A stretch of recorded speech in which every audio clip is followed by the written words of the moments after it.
I don't think there was anything that wasn't expected. I think most of it was leaked over the past couple of weeks to the media anyway, which they tend to do to avoid any surprises, any bad news coming out.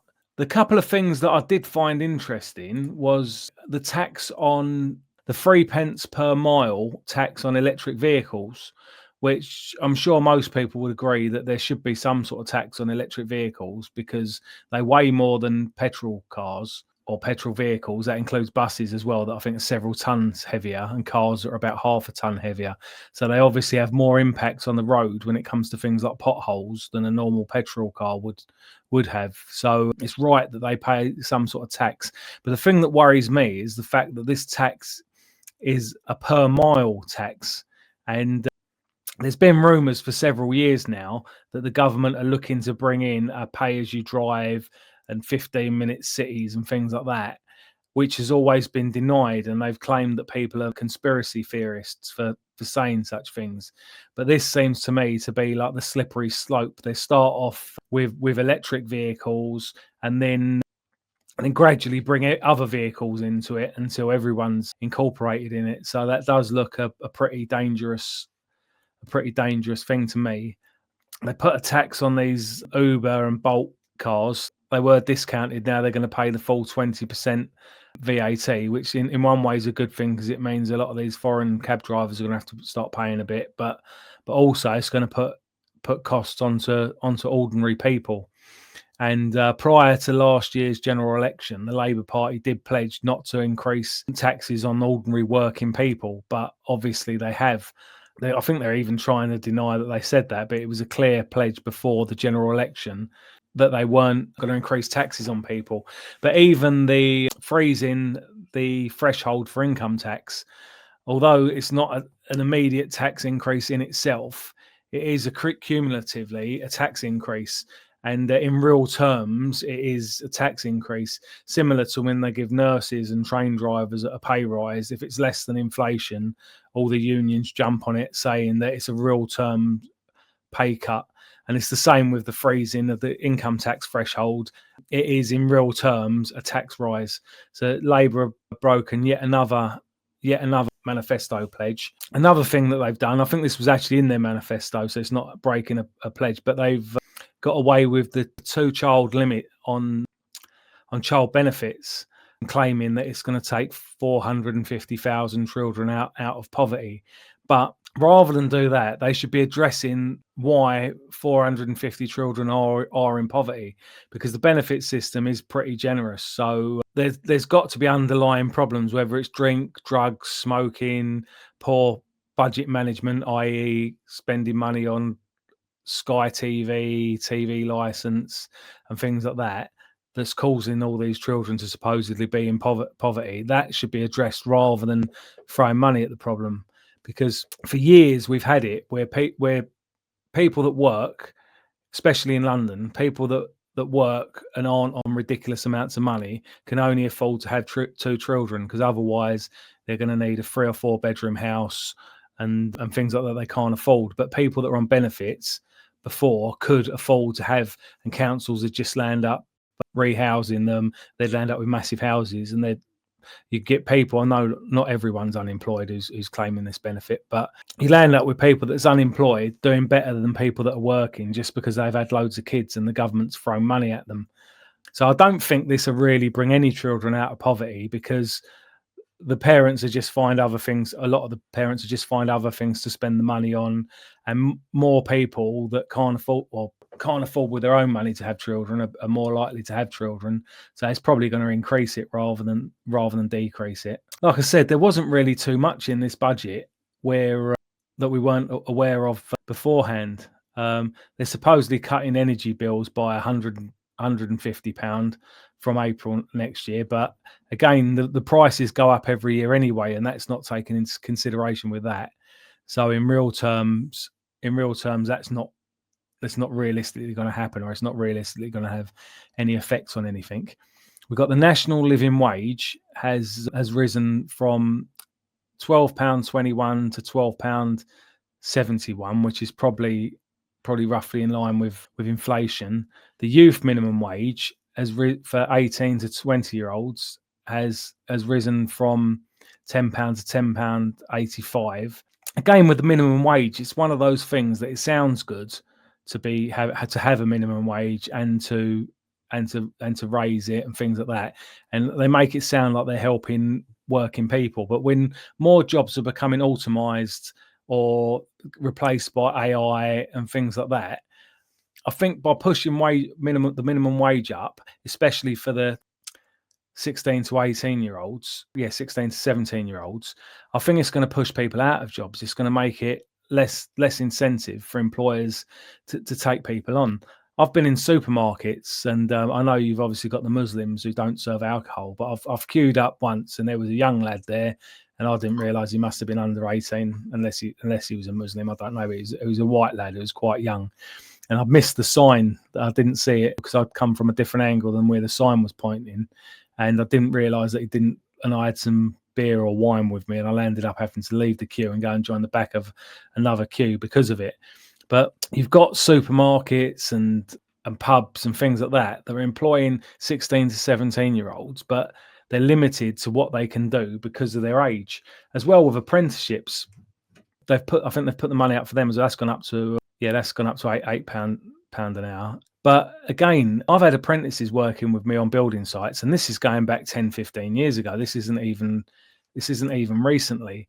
And you get told they're not allowed to use power tools. This isn't them saying it. This is the site rules and health and safety rules. They're not allowed to go up steps and things like that. And they're not because they're useless themselves, but because the rules render them useless. They'll end up with not really being able to do something, and they'll end up being more of a burden than they are a help. I got £2 an hour in a supermarket at 15. Yeah, that sounds about right. Yeah, I think when I was doing my apprenticeship, I think I was getting just over £50 a week, and then before that, when I was younger, working sort of cash in hand, I was getting probably less than £2 an hour. Your alternative budget from last few financial must look way more attractive to pub landlords than ever before. Yeah, I was going to do. I've started doing one for this year as well. An alternative budget. They've frozen rail fares, which I'm sure is part of their plan to renationalise British Rail or the train system. So that makes sense for them to have done that. And on the whole, I agree with nationalising the rail service. Companies shouldn't be making large profits on something where they've got a monopoly anyway. I appreciate privatisation where there's competition, but there's not that much competition. There's competition on some routes with the trains, but a lot of it, you're sort of stuck having to use one operator or two operators and quite often the two operators are owned by the same. In some cases, I know they are with Southern and Thameslink. I think they're owned by the same people. So that's what I was using going from East Croydon to London each day. So I agree with privatisation where there's competition, but when it's a monopoly, it should be state run. At least someone's answerable to it then. Or allowing mayors to bring in tourism taxes on hotels. I think tourism's been hit bad enough by all these asylum seekers taking over the hotels without local mayors putting a tax on it as well. They're obviously limited to what taxation they can do, councils and mayors. So a few of them will probably use that as a way of generating extra taxes, and that costs money both for international tourists and for our own people. So it's another thing that's absolutely ridiculous to be doing, especially at the moment. Tourists, specifically our own people, but also international tourists, should be encouraged. They're encouraging the dregs of society to come across on small boats, but then trying to discourage tourists who want to come here and spend money. They're raising the tax on online betting, which in one respect is good because we don't want to be encouraging people to be gambling online, but in another respect, it encourages people to spend their money abroad.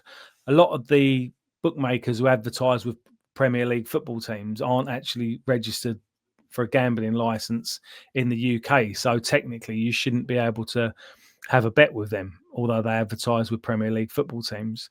But there's ways around it with VPNs and things like that, so people can avoid paying the tax. So the remote gaming duty has gone up from 21% to 40%, and this is the tax that they pay on profits. And I'm sure there's ways of spinning it so that they make out that they've made less profits than they have as well. But it encourages businesses to go abroad. I think when they first brought in the taxes on online betting, a lot of the companies moved abroad to avoid paying that. So then they changed it to the tax at source, taxing the where they make their profits rather than where their company's based. But again, it's a problem within the international economy where companies can move their profits around and pay taxes in countries that where the rate is lower rather than paying it here. And again, one of the biggest there's probably quite a few savings, but one large savings that I've found they could probably have is by deregistering lots of charities. If I was running the country, I'll be deregistering anybody that does all their work abroad, all these third world charities, and then political charities like Hope Not Hate. They shouldn't be regarded as they should probably be jailed for a lot of what they've done, but they definitely shouldn't be registered as a charity. They get taxpayers' money. If people make donations, they're able to claim gift aid on that, which is absolutely sickening. If people earn their money and then donate it to a genuine political party like the National Front, or even to the likes of Reform or the Tories or the Labour Party, any actual registered party, the tax can't be claimed back on that. We can't claim the tax back on that. And yet the people that donate to violent organisations like Hope Not Hate that celebrate rioting on Cable Street, which is another thing that's ridiculous in itself, the fact that they complain about a bit of minor thuggery outside of hotels that obviously people shouldn't be doing. But I'm talking about the people actually rioting rather than the people protesting. But then Hope Not Hate themselves actually celebrate the rioting at Cable Street, where marbles were rolled under police horses and loads of police officers were hospitalised, and absolutely sickening attacks like that. And in my opinion, they shouldn't be a registered charity. And probably around half the charities that are registered, or half the amount of money that's raised with a lot of these charities, shouldn't be registered charities. Kick it out, the anti-racism or anti-white football group, that they shouldn't be a registered charity. I don't think they said anything about the FA having black only refereeing courses and things like that. It only works one way. It's only when whites are perceived to be the beneficiaries of things that where they target us. So again, all these anti-racism groups are not anti-racist, they're anti-white. I assume this is about the 3p a mile tax. Yeah, smartphones, smart TVs, meters, smart motorways. Yeah, like I said, I'm sure they are getting away. Once they bring in this tax per mile on electric vehicles, they know at the moment a lot of people don't drive electric vehicles, so it's not really going to affect. Comment if anyone has got an electric vehicle. I've got a couple of friends who've got, and they've been incentivized to do it. I'm not sure how it works, but the electricity, the rate you pay to charge an electric vehicle is a lot less than what you pay for your kettle or your electric heater at home, or even your lights. So there must be some sort of incentive for them to be encouraged in the first place. So surely it'd be a better thing to cut back on that incentive rather than to impose an entirely different tax that needs to be implemented like that. So in my opinion, the only reason I can see that they've done that is that they intend in the long run to roll that out to everyone. They'll probably roll it out to push bikes and people walking if they can get away with it. Like I've been saying for years as well, they talk about like taxing motorists to stop people from driving, but then you try and walk down the road and the road's blocked off for roadworks without proper signage for pedestrians to find their way around the roadworks. They've got all these different shops with all their clutter outside the shops, and even when it's not shops with clutter, even when it's things like cafes and that, they often don't leave enough space to walk down the road. There's a road in South Kensington that I used to go down quite a bit when I was working at Imperial College, right by the Zetland Arms. It might even be called Zetland Street or Zetland Road. I'm not sure what it's called, but cars used to be able to drive up and down there, and people would be able to walk by on the pavement. But then they've supposedly pedestrianised it, but they seem to have sort of done away with the pavement. The whole place seems to just be chairs and things like that. It's actually harder to walk down there now that it's been pedestrianised than beforehand. And there's lots of other examples of that throughout London. So again, it seems to me to be pushing towards the 15-minute cities where they're trying to stop people from driving. They're trying to stop people from walking. They're trying to stop people from cycling. They're just trying to stop people from leaving their homes and getting people controlled. Like with public transport, they try and push people onto public transport, but the Croydon tram, it seems like about once a year they seem to dig up all the tracks and it doesn't seem to run for 3 or 4 weeks while they're using loads of petrol tools to work on that, kicking up a stink. And again, people are just left with no means of transport. At least if you've got a car, if they're working on a road, you can take a different road and go. It might take a bit longer, but you can find a way around it. But when people rely on public transport out in Northern Ireland, I live in Belfast. My girlfriend lives in Newtonards, it's about sort of 12 miles away, and I try and go there by bus sometimes, and sometimes the bus just doesn't turn up.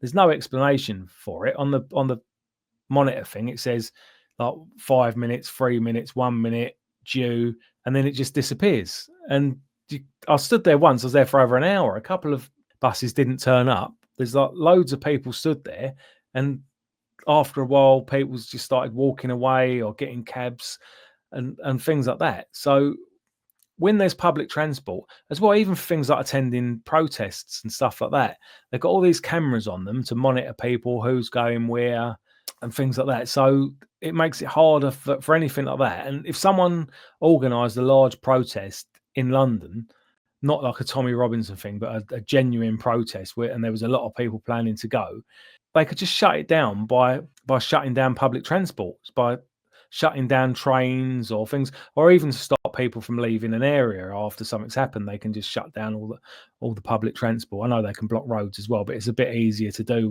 with public transport. And again, public transport isn't really safe for women. Well, it's not safe for women or men or children or whoever. You get all sorts of attacks going on and things like that. So, and even if there isn't actually an attack, you get people behaving aggressively, doing drugs, playing music loudly, and they're very unsociable places.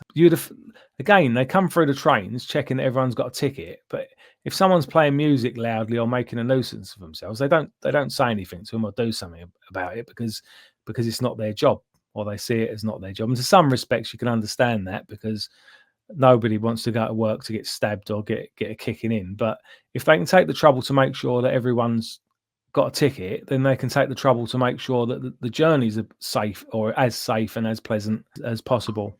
But back to where we originally started with that, in my opinion, the 3 pence a mile tax on electric vehicles, it will increase from 3 pence a mile, and it will be rolled out to all cars or all road vehicles.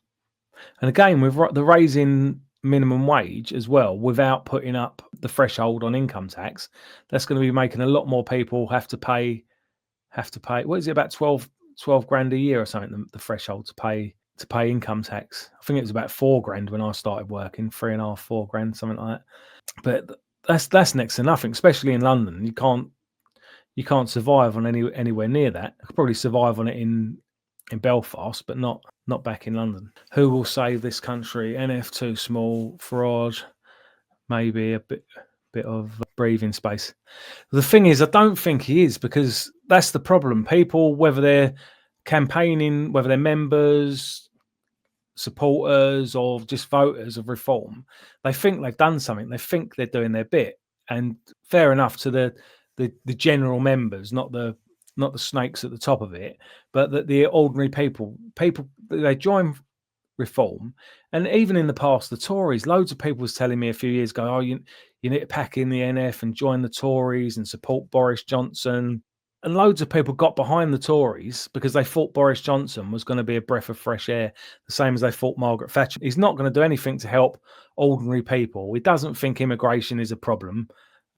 All he's about is cutting back on red tape, which in some cases is a good thing, in other cases it isn't, and supporting big business over ordinary working people. The fact that they had him on I'm a Celebrity, Get Me Out of Here a few years ago, that's the same that's on ITV. It's the same company that made the Hope Not Hate fake documentary, The Walk-In. They're completely anti-British, probably not quite as bad as the BBC, but I wouldn't have thought they're that far behind them. There's no way they would have any genuine patriot on there, even just to give him a bit of airtime, let alone like Farage. Was it £1 million or £1.5 million? Don't quote me on the figure, because it's been a while since that was news. But they gave him like big money to go on there, to put himself across as an ordinary person, and this, that, and the other. And there's no way they'd get behind an ordinary person like that. The same as GB News. He's on GB News all the time. He's got his own show on there. They wouldn't even touch Tommy Robinson with a barge pole, let alone genuine people. So the fact that he's getting, and that's where Farage came from. If everyone remembers, his greatest achievement was destroying the BNP. That's his words, not mine. And where he came from, he was in UKIP. The BNP was doing better than UKIP at the time. And then he came out of nowhere, and he was just invited on every TV program he wanted to. And the general public, the people that aren't politically minded and aren't going to meetings or watching live streams or YouTube videos, especially back then when people were spending more time watching TV than online, people would watch things like that, and they'd see people like Nigel Farage, and they'd say, oh, at last somebody's speaking a bit of sense, when in fact there was a lot more people speaking a lot more sense than Farage, but just weren't given the airtime. And to me, that's just proof that he's part of the establishment. I know the original comment was just about breathing room, rather. I apologise for ranting on too much about it, rather than the fact that saying that Farage is the answer. But I don't think it'll be any breathing room, really. In fact, I think the way he's succumbed to the likes of Hope Not Hate, by turning on his own members, people who've worked hard and grafted to get elected, to get other people elected, who've actually believed in Farage, and he's turned on them, and Reform and the Brexit Party have turned on them, while they're perfectly happy with people like Claire Fox, who supported the IRA in the past and was a member of the Revolutionary Communist Party. That's fine, but anyone who's been in the BNP, National Front or EDL is persona non grata to them.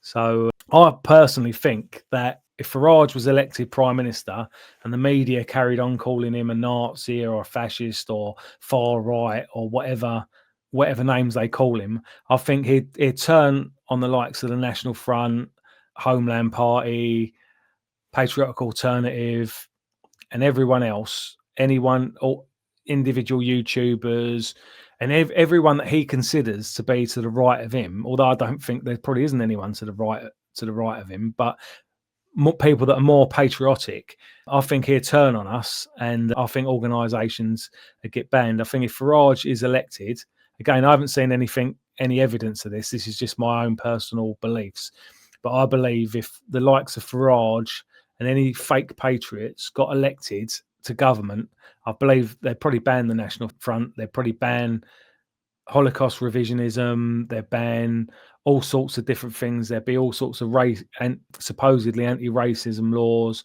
and things like that, just so that he can distance himself from being called a racist, while he's helping his friends in the city take billions of pounds of our money. So I don't think there'd be any breathing room. I think what we need to try and wake people up to the fact that Farage is a con man, and that there'd be no benefit whatsoever to all ordinary people. Again, you look at the amount of ties they've got to the Conservative Party.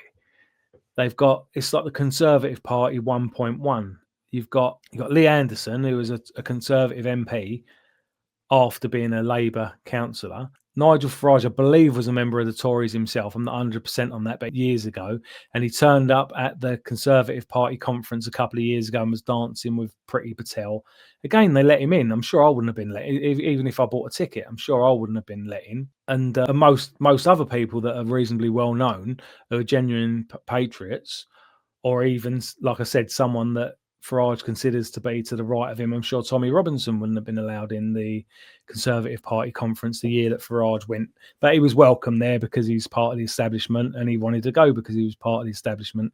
He was probably at the time playing the Conservatives and Reform off against each other to see who offered him the best deal to be a candidate at the last general election. And probably the Conservatives didn't offer him a deal, which is why he landed up back with Reform. You got Richard Tice, who was donating big money to the Conservatives up until I think like 4 or 5 years ago. Again, can anyone trust him? All the things that the Conservatives were getting up to, it wasn't as if like Enoch Powell, he was a member back in the 60s. This was like very recently. This was like 4 or 5 years ago, and he was donating lots of money to them. And I think they'd be happy with, in the run up. I'm not talking about now. Like if someone left the Conservative Party for Reform now, you could say maybe they're taking a risk, and this, that, and the other, and maybe they're doing it for the right reasons. They probably wouldn't be, but you could be forgiven for thinking that. But then in the immediate run up to the general election, like the start of or the end of 2028, beginning of 2029, MPs jumping ship to Reform, they'll purely be doing it just to keep their seats. You know, if the polling's saying that Reform are going to do well still, then I don't know whether it will be saying that, but if it is, there'll be loads of Tories jumping ship just to save their own skin, and the Conservatives and Reform, would be glad to take them. All the people, like I said, they despise people that have never been in power just for having views that are different than their own. But yet the people that have actually ruined the country, the Labour Party and the Conservative Party, any of them would be welcome. Not being funny, but tourists are avoiding the likes of UK and Ireland these days. They probably are to some degree, but with all the things that are going on in the world, I think it's mainly the Western world that's falling apart. There's lots of problems I know Australia and New Zealand aren't West, but they sort of considered Western and white countries, basically. Australia, New Zealand, Canada, America, all these countries are all having problems. So probably a lot of tourists are probably just staying at home, or even going out to Dubai and places like that, where as long as you play by the rules to some degree, are pretty safe. I know people have got themselves in trouble in those countries for silly reasons that are mainly their own stupidity. But if you just only drink in the hotel, don't mess about doing anything, they're a lot safer than the UK or Ireland or other Western countries. I'm sure a lot of America's pretty safe if you're careful where you go. I wouldn't fancy going to New York for the next few years. Tourist has changed mountain bike adventure outlets. I think there's like bike things both rural and in cities. You can hire bikes, and people cycle around Belfast doing guided tours and things like that. I wouldn't fancy cycling in a city I didn't know. I've never cycled in America or anywhere where they drive on the opposite side of the road. So I've driven in America. I haven't cycled, but yeah, you probably do get a lot of tourists who come here or go anywhere. They're probably better off going somewhere in the countryside, and there's lots of things you can do staying away from the cities, and places like Stonehenge and that to visit that are probably still pretty safe. But again, they're trying to diversify places like that. They're trying to say the countryside's too white, and encouraging people to go there. A couple of years ago, me and a couple of pals walked the South Downs Way. It's 100 miles from Winchester to Eastbourne, and we've probably done about 115, 120 miles. We've done one wrong turn, a couple of detours for shops and to go to the pub and things like that. So, but we walked that, and there wasn't that many people about that we saw when we were doing it, and virtually everyone was white until we got towards Eastbourne and we got to the Seven Sisters, and there was just so many groups of ethnics that looked like they was all like they'd been taken. They was in large groups like they'd been taken down there by coach as some sort of DEI, let's ruin the countryside thing. So I'm sure all the mountain biking places and various other things like that are gonna start suffering from multiculturalism. Hope Not Hate is one big scam. Yep, definitely. I saw they got a new shirt coming out or something they were putting online earlier. I was trying to look because I've got some archived screenshots somewhere of the stuff, because a few years ago they was pulling a scam where they were selling stuff as limited edition and they was restocking it. I don't know if that shirt is one of those shirts, but I was trying to look that up. Got that there. EV make more potholes. Yeah, electric vehicles. Yeah, that's what I was saying. I think it's something like, I think cars are about 300 or 400 kilograms heavier than the petrol equivalent, or at least 200 kilograms heavier. And I think buses are about 5 tons heavier. So you've got the Mayor of London, he's switching over to electric buses. Some of them are still hybrid at the moment, but eventually they're all going to be electric, I believe. And it's just going to be absolutely ridiculous for potholes. And again, they often drive in the same lanes as cyclists, so they're looking to supposedly try to encourage people to cycle. But with more potholes, it's going to become almost impossible. Yeah, 30% heavier. Yeah, that sounds about right. And even things like some of the bridges, I wonder if they've reassessed them. I suppose they must have done some sort of method statement for it. But you've probably got bridges that have been fine for years with normal buses going over them, and then you could land up with damage to them being caused by it. And even, I assume the brakes are probably more sturdy as well if they're doing that. But again, to get hit by a bus, if it's weighing an extra, or a car, if it's got extra weight behind it, it's going to do more damage to whatever it hits, whether that's another car, a cyclist, or a pedestrian. It's easy to be a so-called anti-racist. The scum get a free pass, and that ideology. Even if you was a nationalist years ago, Collins is one example. Again, I've said this lots of times, but I think they most probably despise Matthew Collins at Hope Not Hate. The only reason they've got him there is because they can say one of our guys was involved for years ago. He knows this, that, and the other, and he can come up with a load of rubbish with an air of authenticity because he was involved years ago. And I can't see his views have changed that much. I think he must have just fallen out with people, and in his own twisted mind, he justifies what he says. But again, I can't see that they speak completely differently. If you speak to Joe Mulhall or Matthew Collins or Nick Lowles, and the rest of them are all like posh boys, and Matthew Collins is just like an oaf, really. He's not intelligent. To be fair, when I saw him, he came over like he wanted to say something, and he just couldn't get any words out. So I believe that much is true. But everything else they say is absolutely disgusting. Hydrogen is the free answer, hence not having it. Yeah, because I think that's what they use with the spaceships, don't they? With the rockets, Starship. So yeah, I believe what they do is they separate the hydrogen from, which is like there's loads of it in the air anyway, or a reasonable amount of it in the air, and then they mix oxygen and hydrogen together to create the sort of the rocket fuel. And I assume the combustion in the car would be similar to that. But yeah, there's probably, I think it's not 100% free, because I think they use a reasonable amount of energy in converting it out of the air and things like that. So it's probably a similar thing. And I don't know what the score is with if there's accidents and that, like if a tank bursts or any sort of problems. So when I was working at Imperial College, someone was doing an experiment with hydrogen. They made a mistake when changing the bottles, the gas canisters of hydrogen, and the experiment caught fire, and they'd done about £2 million worth of damage.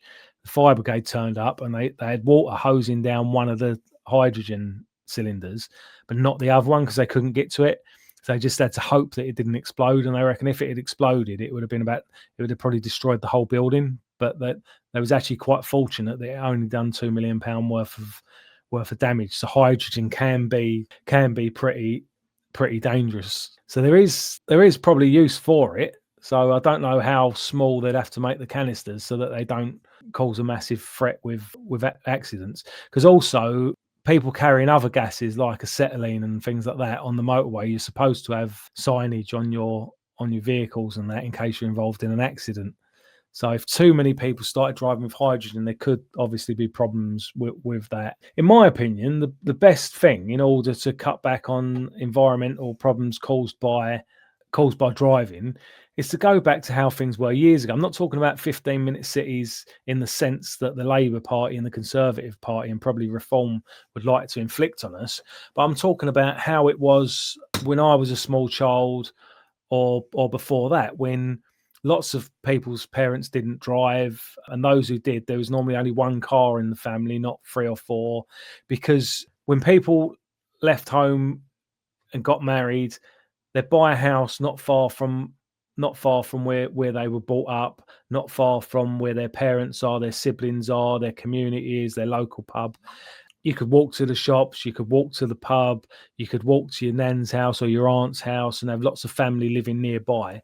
But nowadays, because of immigration, people have been forced to move further away from the family home, further away from their work, further away from their friends, and land up driving everywhere. So really, they should remove the need to drive. Like I said, I'm not supporting any of these 15-minute cities in the sense that the Labour Party and that do, but they should have. You should be able to buy a house in the area where you grew up, or if you're on the council, you should be able to get a council house near where your family are. People should be prioritised for housing in areas where they've got connections, like ideally where they're from, where their family's from, where their friends are from, and things like that. So that they should do away with a lot of the need for driving. More should be done to support local shops. I'm not talking about these dodgy sweet shops and kebab shops and betting shops and things like that. Clothes shops and any other shops that have been affected by the internet and things like that. More should be done to support them in local areas. And again, communities where they still exist should be supported, and where they used to exist should be sort of reintroduced. A bit like how they reintroduce Wolves to Scotland or something like that. They should reintroduce white people to certain parts of London and other cities, and create thriving communities where people don't need to drive. Again, it's another thing that's happened over like Fulton Heath, where I'm from.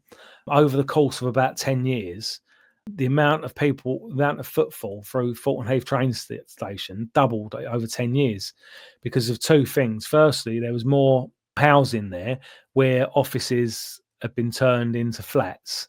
And then also the fact that these offices have been turned into flats meant that there was less places of employment.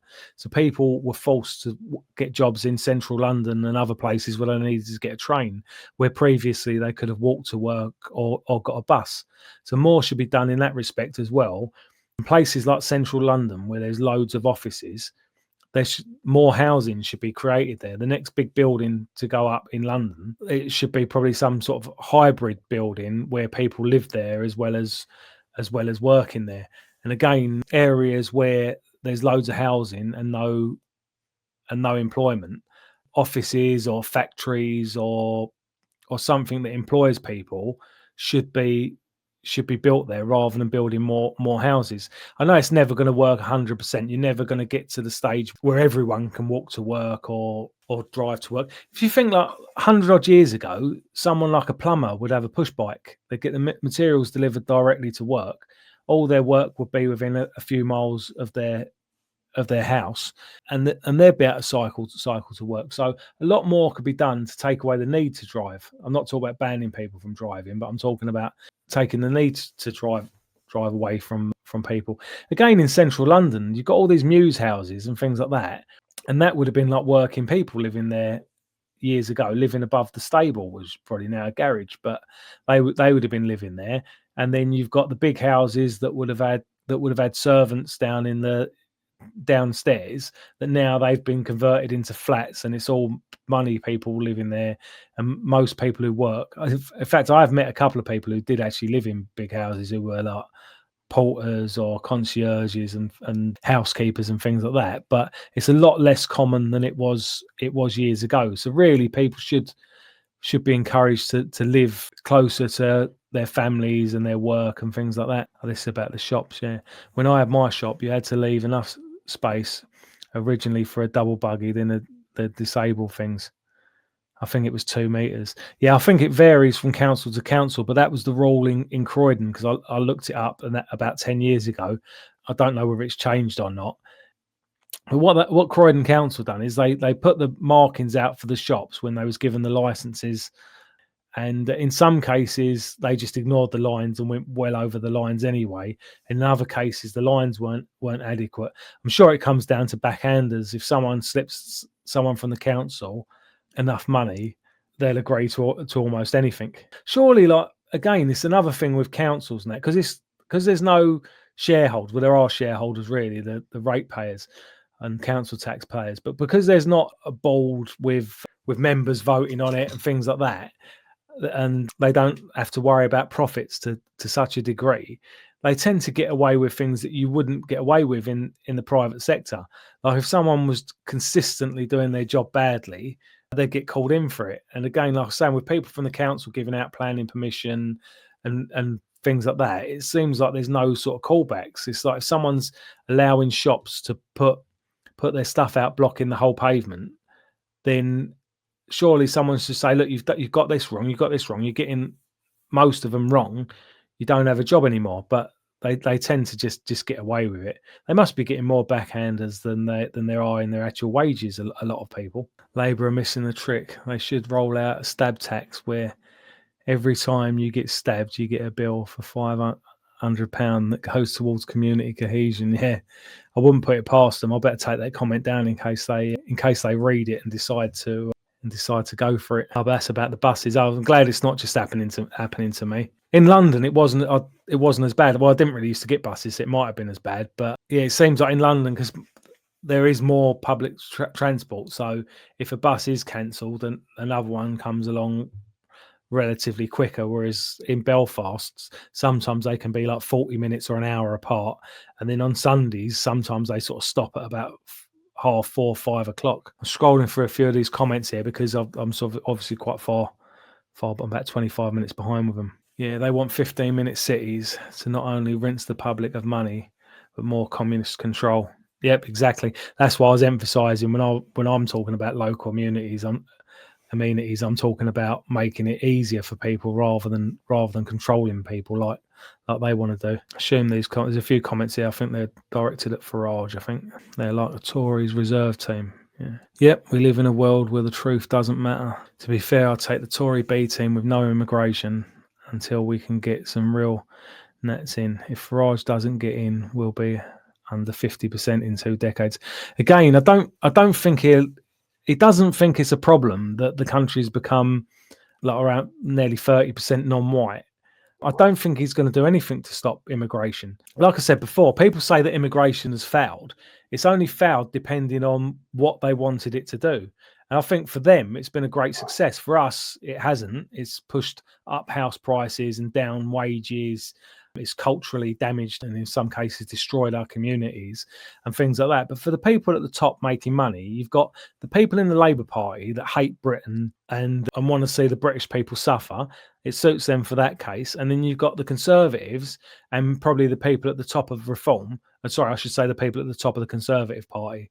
I'm sure a lot of their ordinary members and voters don't feel that way, but the people at the top are in it for big business. And if you want to push down wages and push up property prices, immigration is the way to do it. So I think immigration would be a big benefit to Nigel Farage's friends in the city. So I don't think he'd do anything to stop immigration. People thought that in 2010, didn't they, when the Tories got in? I don't think many people were under the illusion that the Tories were brilliant or anything like that. But a lot of people thought they would do something about immigration, and they did. They made it worse. Yep, the NF can easily save Britain. It's up to folk to vote for them. The latter prolong their agony by not voting in the NF. Yep, well, really, we need to get more members and stand more candidates. But it'd take the National Front or another genuine political party or a combination of all the genuine political parties to get nationalist political parties, should I say, to get people voted in and get into power. Even just to have one MP in the House of Commons speaking on behalf of white people. There's lots of MPs like Diane Abbott who consider themselves to be black activists who campaign for black people. There's lots of MPs and lords and people like that consider themselves to be Jews and Zionists and campaign on behalf of Israel and on behalf of Jews. There's lots of MPs that are of various different religions, including Muslims, who consider themselves to be Muslim activists and campaign on behalf of their people. But there's not one MP or lord or lady in government, or should I say in Parliament, that considers themselves to be white activists. Lots of them are white, but none of them consider themselves to be white activists and campaign for white people. All the reform lot are the "we're not racist," probably more likely than a Labour MP to throw someone under the bus just to prove that they're not racist. Especially the Yanks used to love going to Ireland. Now with the guests, I'm not even safe going out at night time. Yeah. I think with a lot of the Americans, I think a lot of them have come from Irish or Scottish or German heritage, and they like to go to the home of their forefathers. Are they them hire bikes there where I live? All the kids nick those bikes. Not sure how they do it, but they use them for free. Yeah. I don't know. Sometimes I don't know if they look and someone hasn't clipped them in properly, and then they just ride off on them. I know the Lime bikes that you get in London. I know they got alarms because I set one off by accident before. I was working somewhere and it was in my way, and I moved it. And once I'd gone about a meter, I wasn't riding it. I literally picked it up and was carrying it. And once I got about a meter, the alarm started going off on it. It didn't bother me. I just put it down out of the way and just left it there going off. Yeah, the Hope Not Hate. I can't see them losing their charity status though. They're, although ordinary people can see right through them, the mainstream and the government love them, especially on things like LBC. As far as one thing that really grates me, you've got James O'Brien who goes on about the Tufton Street lot and think tanks and who's paying them and things like that, which to be fair, he's right to do. But then he'll invite someone from Hope Not Hate on and make out that they're some sort of genuine independent witness and not question what their motive is or who pays them or anything like that. It's complete and utter hypocrisy. The same as when he bangs on about the rich not paying their fair share of tax. And then LBC, one of their major sponsor or major advertisers, is Barnes Rolfe tax avoidance specialists or clever accountants or whatever they call themselves nowadays. But they literally get paid by the people that are helping the rich avoid paying their fair share of tax and then complaining about it. They're not complaining about taking the money. They won't turn them down. In fact, I might do a little protest about that, a little anti-tax avoidance protest outside. Is it in Golden Square where LBC are based? They're in London somewhere. It's one of those squares that are all sort of trendy and you've got all the radio stations hanging around. I think it might be Golden Square. I could be wrong with that. What's with the Daily Agenda guy? He's getting recommended to me. Are you familiar with him? Something seems off with him. I watch some of his videos. I don't watch all of them. Yeah, he talks sense on some things, but then when he starts talking about direct action and things like that, it's stuff that you need to be very careful of. Yeah, to be fair, I don't really know what to make of him. He seems to know the score with Tommy Robinson and things like that. But Antifa still believe Collins is a bona fide racist nationalist. Assume these comments are on the Daily Agenda. Hydrogen is proper plumbing. Got to get it right. That's the thing, especially when you're talking with gas canisters. It's like the natural gas people have got in their houses is so low pressure that if you get a leak, you get a bit coming out, but it's nowhere near. You don't get fittings blowing off or anything like you can do with pressurized or high pressure gases. Yep, Britain must be reindustrialized. Again, they did it on purpose. It's all this globalism. You can't compete if especially when they're putting up the minimum wage to £12 odd an hour, and then but when we were part of the EU, people could work. It's even still now with deal. We've got the European Union. People can manufacture things in other parts of Europe, paying people £1 an hour, and then we need to compete with that. Fair enough. It costs more both in time and fuel to import things. But on the whole, if you're paying a fraction of the price to get something manufactured, you can afford to wait a little bit longer for it and pay a bit more for it to get delivered, depending on what it is. So that's the problem with the international economy. It makes the rich in rich countries get richer and the poor get poorer because work just gets undercut. And it's not as if people in other parts of Europe and India and China are working for less money because they're more grafters than we are. It's the fact that the cost of living is so low there, and they can afford to do it. Yeah, there definitely needs to be protectionism around industrialization, because you come unstuck when you've got things like that boat getting stuck in the Suez, as well as obviously like people's jobs.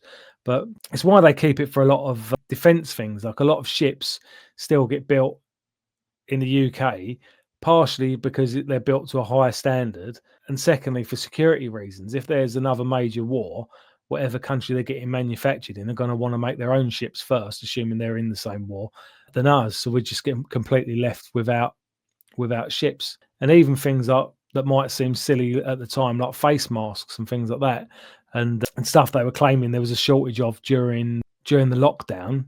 Things that we might depend on at some stage should be manufactured in Britain wherever possible.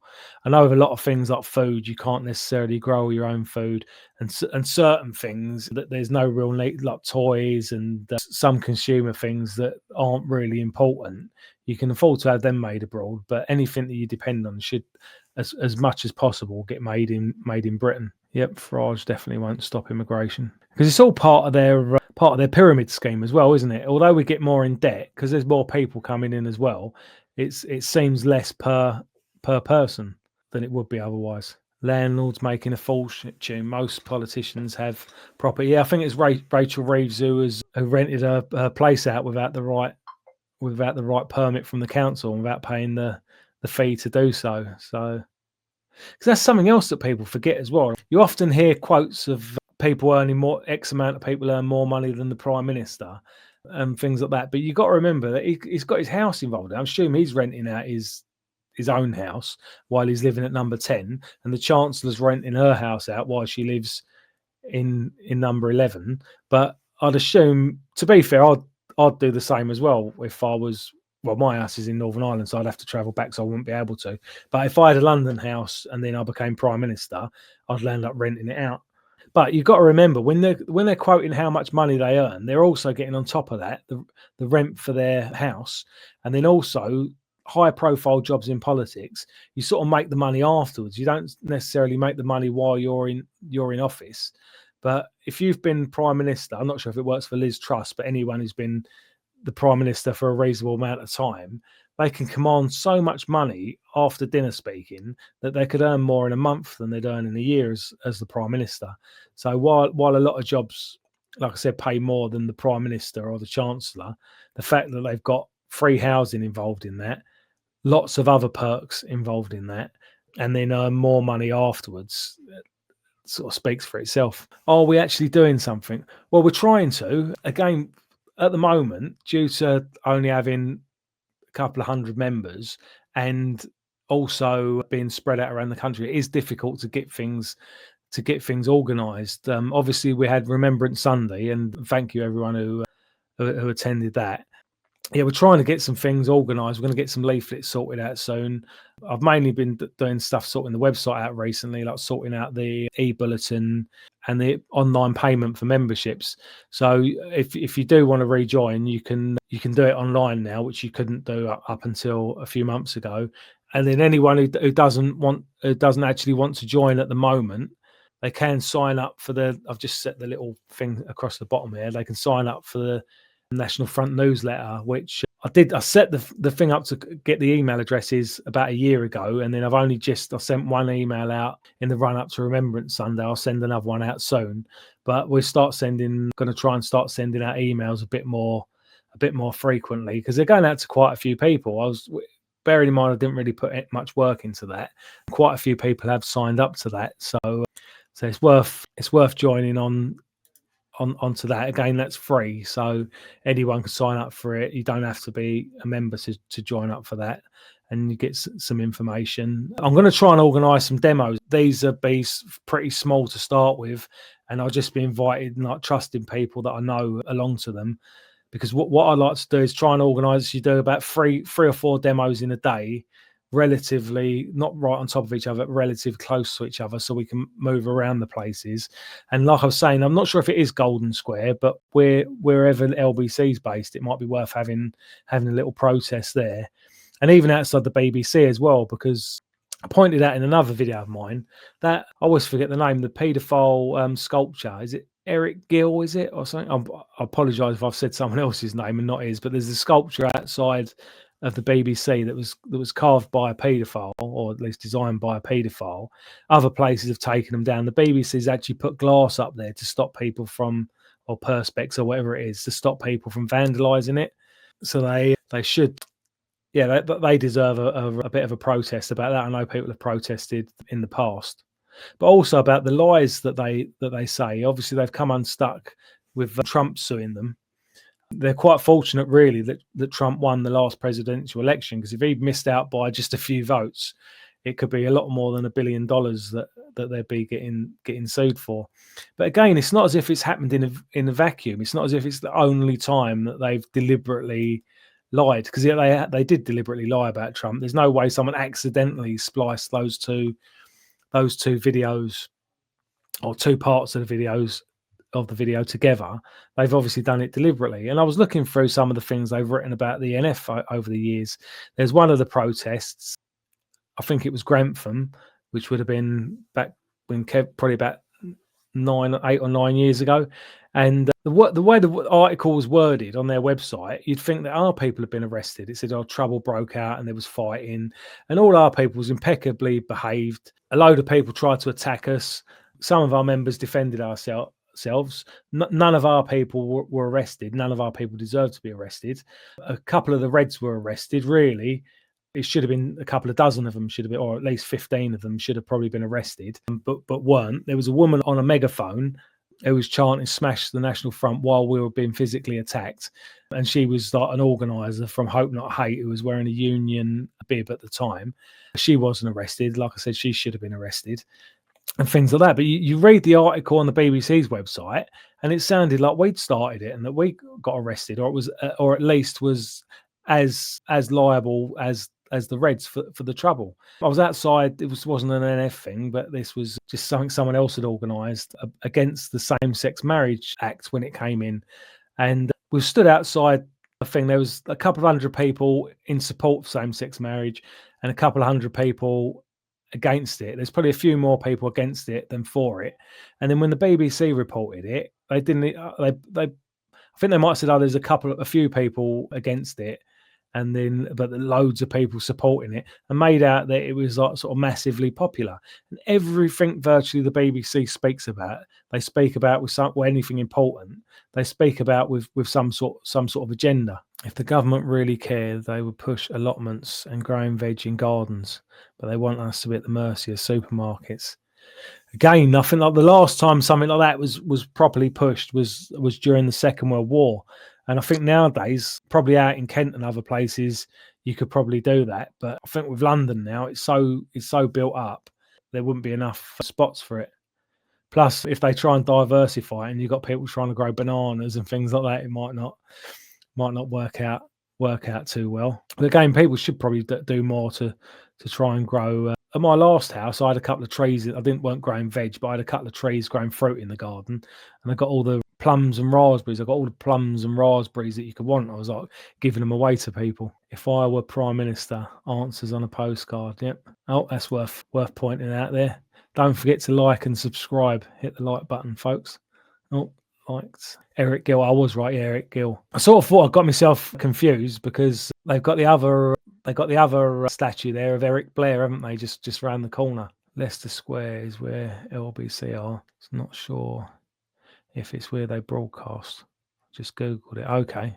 Bolshevik Broadcasting Company. Yep. Even as much as I dislike TR, he called Panorama good. Again, Panorama for years, a lot of what they do is just sort of sensational TV where they try and stitch people up. I remember a similar thing happening with the BNP years ago when I was still involved with the BNP. It must have been around 2010, probably 2011, where they did a program on the BBC where there was lots of allegations and nothing actually proven. It'd probably be good if lots of people who they'd done programs on all got together and completely shut down Panorama. So I think it was Panorama that done the thing on Trump as well, wasn't it? If I'm not correct. Yeah, BBC celebrates Colston statue coming down whilst protecting the PDF statue. Tells you everything. Yep. And they protected Jimmy Savile for years. Apparently that was a well-known fact about him. He used to answer the phone saying that She told me she was 16 or something like that. Grantham when the Reds sabotaged the minibus as the cowards they are. Yeah, they tampered with the brakes and everything on our minibus. Fortunately enough, nobody was hurt. The Grantham protest that I was talking about earlier, and well, fair enough. The BBC weren't to know about the minibus, so they couldn't have included that in their stitch up piece. But if any of their reporters were there to witness the violence, it'd be obvious that it was entirely orchestrated by the far left. But they deliberately missed that out. And whenever they do that, they're encouraging the violence. Because I'm sure that if I don't know how long I suppose this dodgy reporting's always been going on, hasn't it, since Cable Street? But you would have thought if all the media outlets reported truthfully and said who was behind the violence, the far left would be less encouraged to carry out the violence, because it's a win-win for them unless they get a good kick in. They don't get arrested for it, or if they do, they get silly charges or let off, and then the media make out that the victims of the crime are the perpetrators.